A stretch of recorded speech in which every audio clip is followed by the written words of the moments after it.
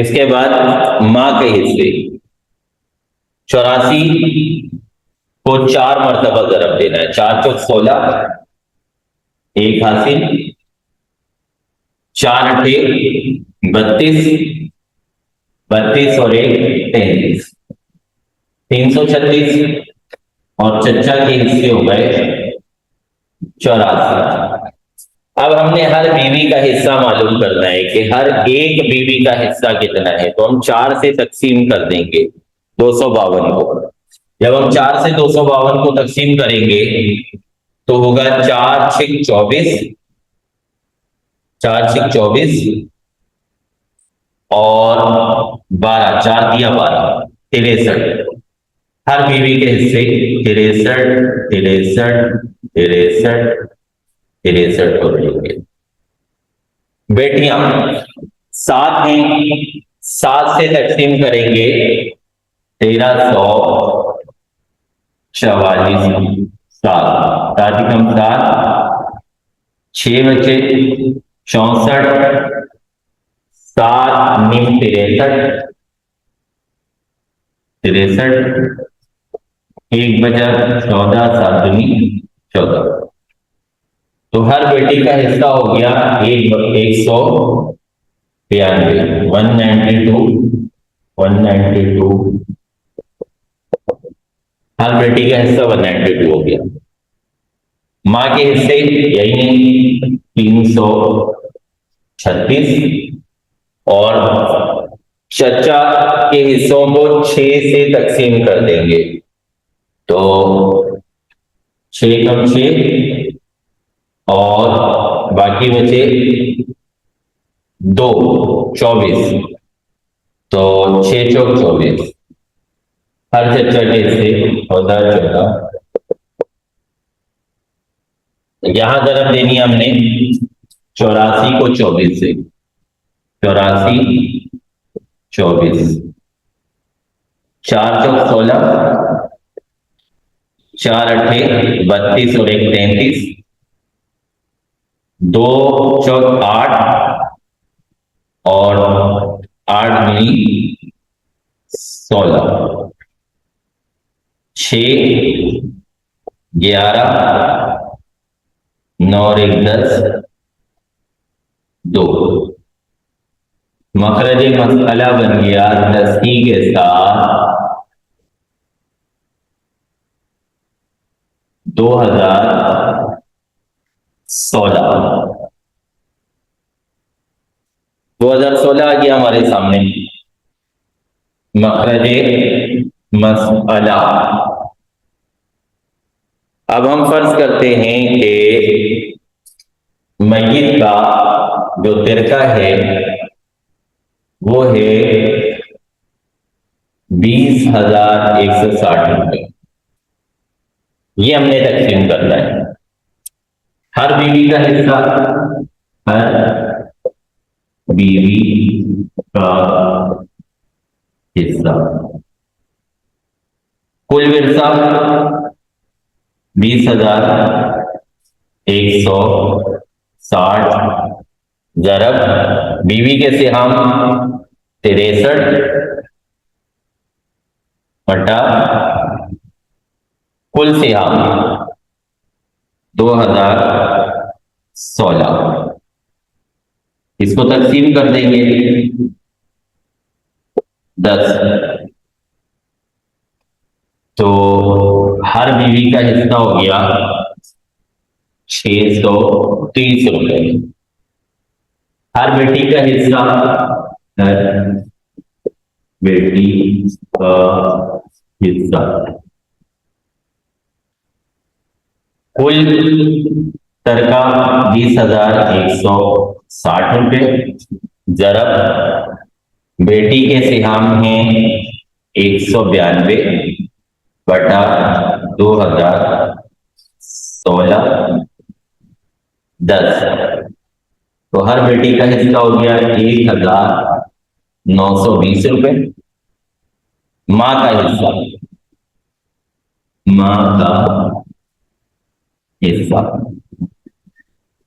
20,160 ضرب 336